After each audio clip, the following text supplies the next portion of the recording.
Okay, following Gilly and Linda's great introductions, I have the third fifth of the Vicar of Bullhampton chapters 30 to 44. So I just have two pictures of the covers of some editions. Um, just briefly, this is his 24th novel, so it's kind of right smack in the middle of 47. He started it just 3 days after he finished. He knew he was right. He was in the United States to on official business with the post office to get a treaty between the two countries about mail. Anyway, he finished Vicar of Bullhampton in England on November 1st. It was serialized those years and published in book form in 1870. I found it interesting that he finished it just as he was standing for Parliament, which of course he didn't make. But also it's the only novel with a preface. Okay. I'm not sure what okay. His own assessment of the novel is, I kind of thought it was interesting because it's not all that positive. As regards all the Brattles, the story is, I think, well told. The characters are true and the scenes of the mill are in keeping with human nature. For the rest of the book, I have little to say. It is not very bad, and it certainly is not very good. As I have forgotten what the heroine does and says, except that she tumbles into a ditch. Actually, it's a river. I cannot expect that anyone else should remember her, but I have forgotten nothing that was done or said by any of the Brattles. I would think his estimation is because he had written so much in between that he forgot, but I think this is a very good novel. Um, okay, the next. Um, okay. Dominic, I still don't know how to, okay. So there's three main things we'll deal with today is the romance, Carrie situation, and the building of the chapel. Obviously, this illustration is before what's happening in chapter 30, but we ended last time with Walter finding out that there's absolutely no money that can be saved from how his father has defrauded him. And so both Aunt Sarah and Uncle John are just saying, both of you must give up any notion of marriage. And to marry, the aunt kind of almost cruelly says, if you marry him, you will be putting like a millstone around his neck. And Mary and Walter meet after this, and she's ready to undergo a life of poverty because, after all, he is a Jupiter of her own. And the question is whether to go to India with him or not. At the same time, Harry Gilmore has shown up at the Bull, and it's very humorously described. But when he goes to visit Aunt Sarah kind of encourages him by saying that Walter now doesn't have any money and it doesn't look good for them. Okay.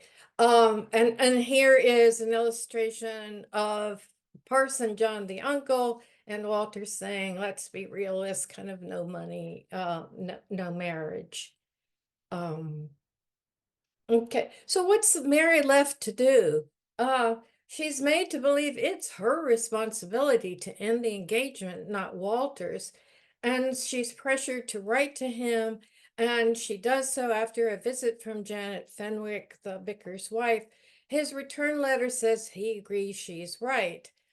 And what I found really interesting in Vicar is how physical affection between couples it seems much more explicit. Um, in their last meeting in late January, she well, the narrator says there must be no more laying of her head upon his shoulder, no more twisting of her fingers through his locks, no more looking into his eyes, no more amorous pressing of her lips against his own. And the scene ends taking her in his arms and kissing her again and again. It was to be the last, and she did not seem to shun him. Okay, but, and I'm jumping ahead in a way, but the further complications is that Walter decides he has to go to India, but he's invited to visit his uncle, um, head of the family at Dunripple. Now, because his father had been such a jerk, Walter always supposed that Sir Gregory and them didn't want to have anything to do with him as the son, that he would be supposed to be just like his father. Um, but he gets the invitation. He supposedly is only going for a brief time, but Sir Gregory, however, bids him stay longer. Don't go to India at all. Don't stay in the army. Marry Edith Brownlow, who is, I regard kind of as my daughter. Um, and all of a sudden, Walter sees that he might indeed inherit wealth and wish he had known sooner so as not to have broken with Mary. He doesn't go to India, but stays in the army with his regiment. But he doesn't say anything to Mary about his new prospects. And so, what is Mary left to do? She gets news of his hunting, his enjoying himself while she's suffering. What shall she do with her life? Trollope always often has the female characters asking this. She compares the life of spinster Aunt Sarah with the happily married Janet Fenwick and knows she wants the life of the latter. But she's browbeaten everywhere she turns to go back to Harry Gilmore. But then she really kind of suffers a lot. But this is, I think, a good quote. But she rebelled against the preaching. Must she not be guided by her own feelings? And did she not feel that she could never lay her head on the shoulder of another lover without blushing at her memories of the past? And then dot, dot, dot. How happy would it be for her if her reason would allow her to be a Roman Catholic and a nun? Um, at least that gives a choice. Okay, the other suffering woman obviously is Carrie Brattle, who is seen as a castaway, as a fallen woman. She has disappeared, and not even Sam knows where she is.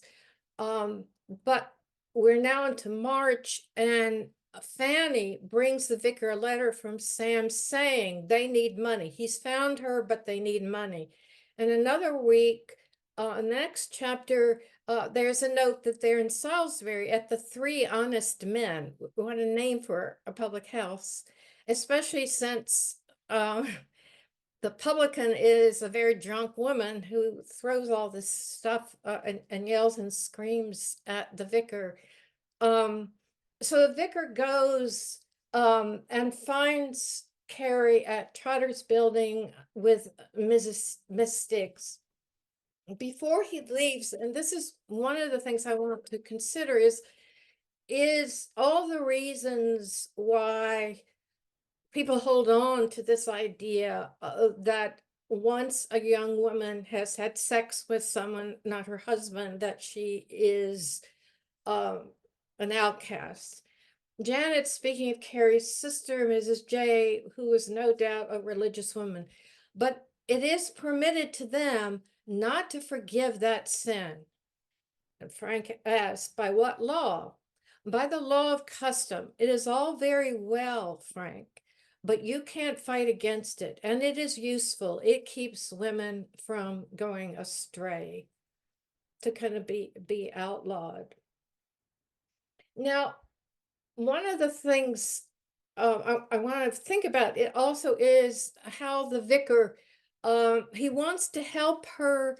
When he meets her at Mrs. Stiggs, he kind of wants to lecture her, but these are some of his musing. Could she have been sent to the mill and made subject to her mother's softness as well as to her mother's care, there might have been room for confident hope. And then to but let not the reader read this amiss. Because she was pretty and might be made bright again, and because he was young and because he loved her, he longed, were it possible, to make her past pleasant for her. When he thought of her in his solitary rambles, he would build little castles in the air on her behalf, in which her life should be anything but one of sackcloth and ashes. He would find for her some loving husband who should know and should have forgiven the sin, which had hardly been a sin, and she should be a loving wife with loving children.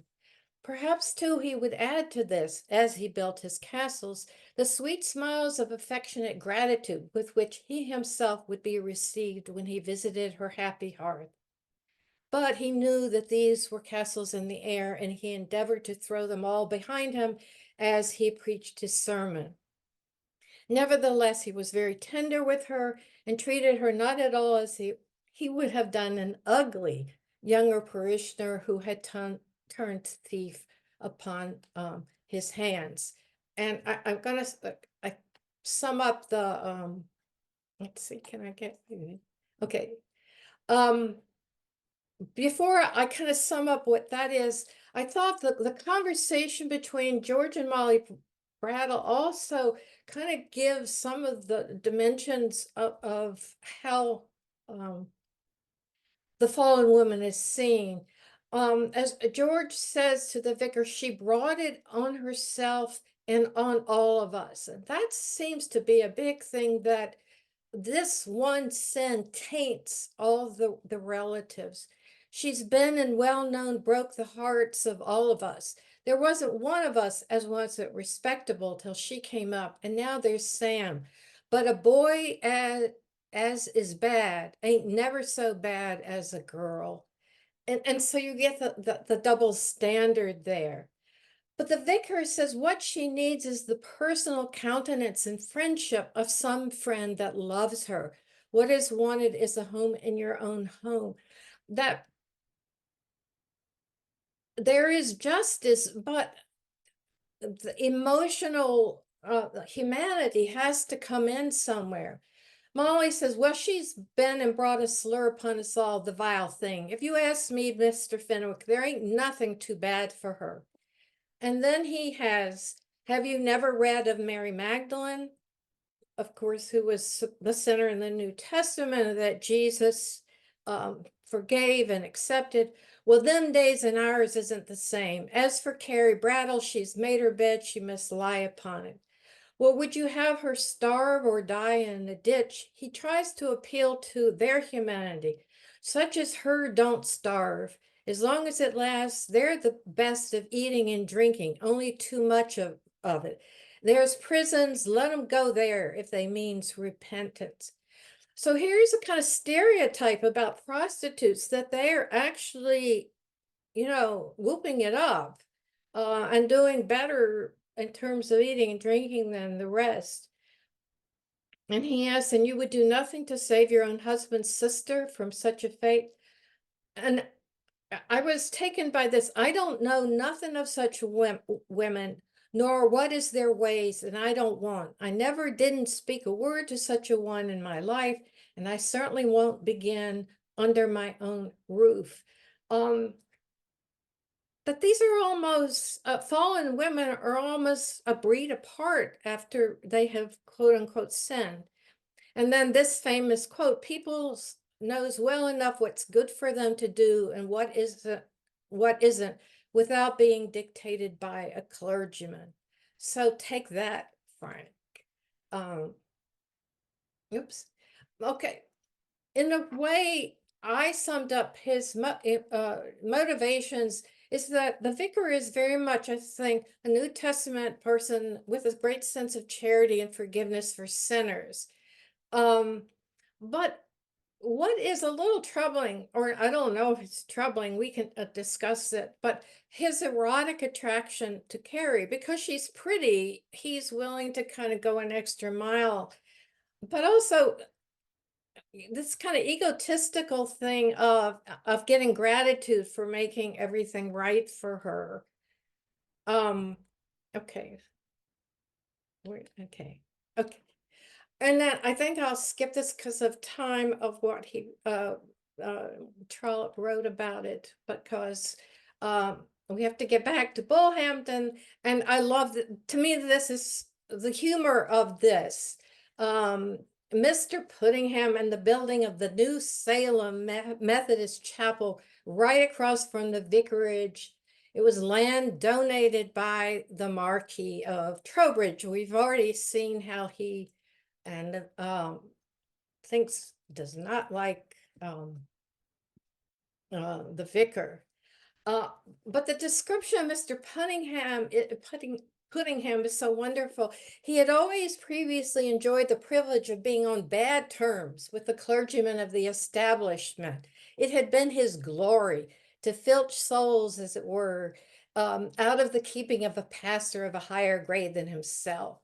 He was painfully conscious of the guile of this young man, the vicar, who has been very kind to him, who had, as it were, cheated him out of that appropriate acerbity of religion, without which a proselytizing sect can hardly maintain its ground beneath the shadow of an endowed and domineering church.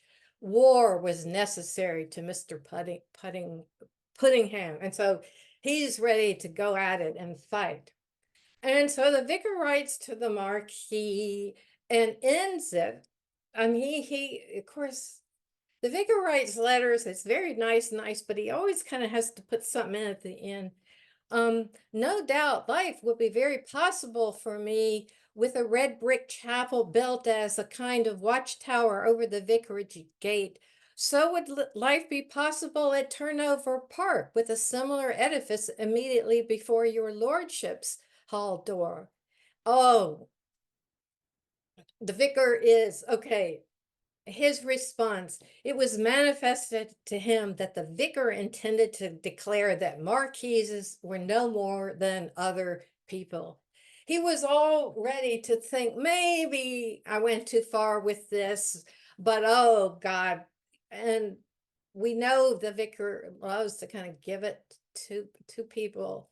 Okay, oh, Mr. Quickenham, the Queen's Counsel, though, is going to figure it all out. He is the brother-in-law of Janet, and they have dinner, and he very quietly and smartly finds that Jacob Brattle, the mill owner, is the oldest person, and he tries to find out what's been done with that land, thinking that it is probably glebe land that belongs to actually the vicarage.